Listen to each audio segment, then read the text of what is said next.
We have some significant new reporting regarding a classified DOJ memo drafted in July attempting to give legal cover to the military strikes being carried out in the Caribbean. The memo evidently came about because both military and civilian lawyers were concerned that the strikes were illegal, and the head of Southern Command, Admiral Alvin Holsey, wanted this to be fully vetted before going to the president for his approval. As we know, the admiral has since resigned. In the meantime, we have the UK, France, and Colombia all calling these strikes illegal under international law. The UN Human Rights Council has also appointed experts coming to the same conclusion.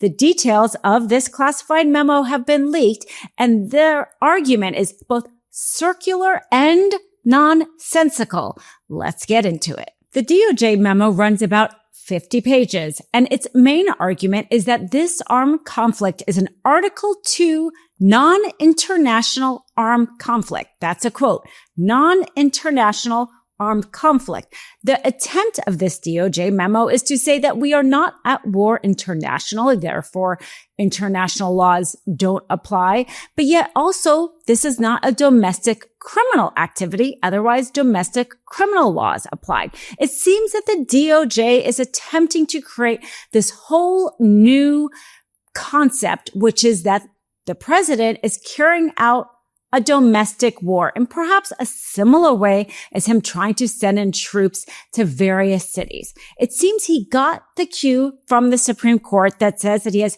Article 2 absolute power, and he is taking that as far as he is attempting to go. But let's make one thing clear. Even if the Supreme Court were to say that this is an Article 2 absolute immunity, that does not apply to all the admirals, all the military top people, and all the troops, the service people. We now have 15,000 service people in the Caribbean because the USS Gerald Ford is now there as well. And every single one of the people carrying out Trump's orders do not have absolute immunity. Absolute immunity from domestic law, and certainly not absolute immunity from international law. But this is their argument for non-international armed conflict. They are saying that the drug cartel violence in the United States is not a byproduct of doing business, that the drug trade is not the purpose, that the countries and groups and drug cartels sending drugs to sell to Americans are not doing it to make money.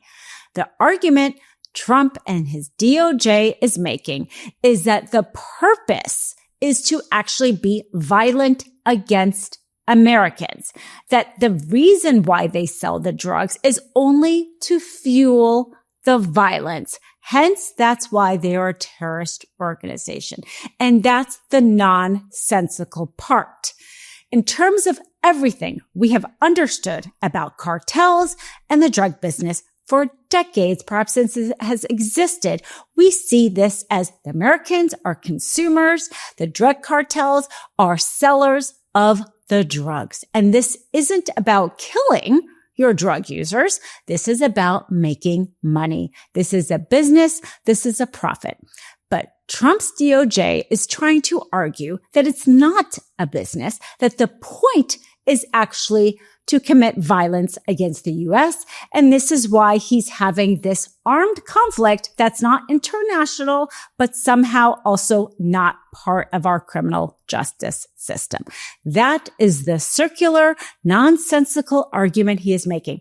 And interestingly, if you go back and you listen to what Hegseth said in October, when he was asked about what is happening with these drug cartels, you can hear him trying to basically restate this nonsensical argument. Take a listen, and then we'll break it down.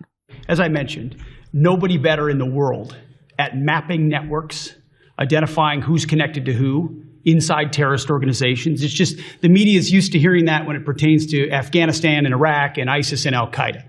But if you reframe how you understand the world in our own hemisphere, That's exactly what these foreign terrorist organizations are. And so we will track them, we will map them, we will network them, and we will hunt them and kill them because they're trying to, and they are killing and poisoning the American people. Reframe it, he says. Reframe it. And that's exactly what Trump's DOJ is trying to do. I'm always looking for the latest non-invasive good thing to do for my hair and skin. And that's where iRestore comes in.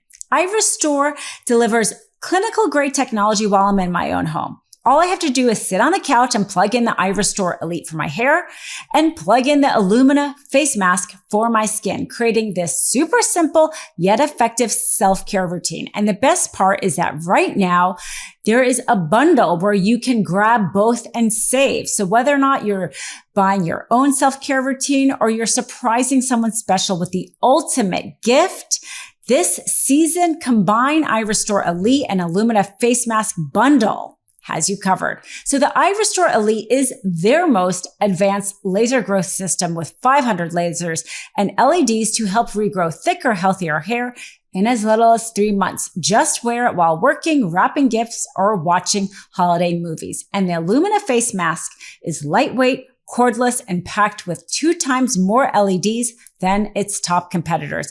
It targets fine lines, breakouts, and dullness using triple wave light therapy. So iRestore is giving you a huge Black Friday savings all month long. And right now you can grab the Elite plus the Illumina face mask bundle at an exclusive discount. Use code MISTRIAL at iRestore.com. That's code MISTRIAL at iRestore.com.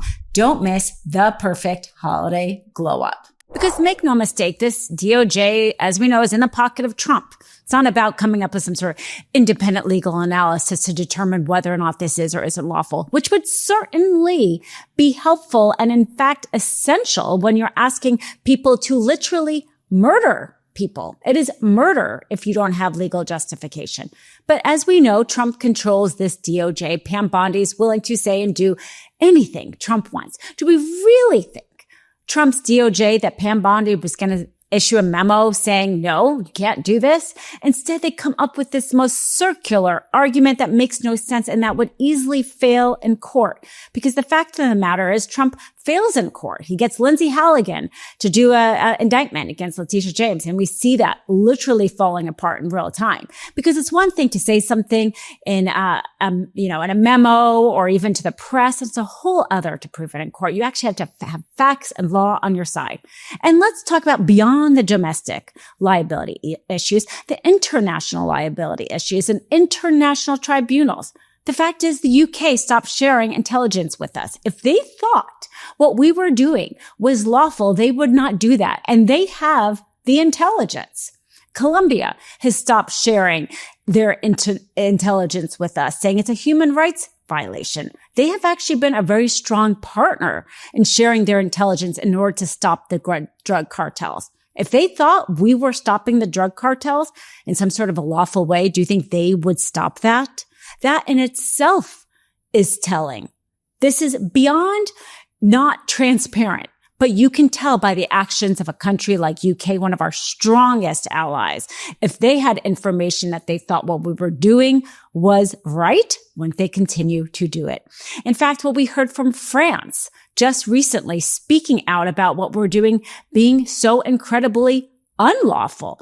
They said, we have observed with concern the military operations in the Caribbean region because they violate international law and because France has a presence in this region through its overseas territories where more than 1 million of our compatriots reside. Saying this at the Group of 7 Foreign Ministers Summit in Canada. France, certainly a strong ally, saying this violates international law. The UN Human Rights Council, with their independent experts that they hired, saying that these are extrajudicial killings, meaning that they are illegal killings and violate the sovereignty of another country, Venezuela. And Venezuela, Maduro, who nobody here is championing Maduro, but he now seems to be the one who perhaps will be rallying people in support. He's asking South American, Latin American countries to coalesce together with a unified response to what Trump is doing. Maduro is calling up the most massive mobilization of forces in Venezuela in many years. He's calling to have them do exercises, land exercises, water exercises, air exercises in preparation to defend their sovereignty against U.S. Because now the U.S. with Gerald Ford has thousands and thousands of troops in that region. And that's what is so awful about this DOJ memo that isn't worth the paper it's written on is here we are celebrating Veterans Day, and it's the veterans that are at risk. Trump does have absolute immunity. Nobody else has absolute immunity. And instead of trying to get an actual independent DOJ memo, instead you see this nonsense. And it's the troops that have to carry it out. And perhaps that's why the admiral resigned. And perhaps we will hear from him, once he is actually out of his post. Be sure to free subscribe to MeidasTouch if you haven't already. And subscribe wherever you listen to your podcast, to the Mistrial Podcast. And please support our sponsors who are so supportive of us as independent media being able to call out things like this DOJ memo, Trump's escalating of tensions there against Venezuela and other Latin American countries. We will keep you updated on this and all the many other developments to come. Love this video? Support independent media and unlock exclusive content, ad-free videos, and custom emojis by becoming a paid member of our YouTube channel today. You can also gift memberships to others. Let's keep growing together.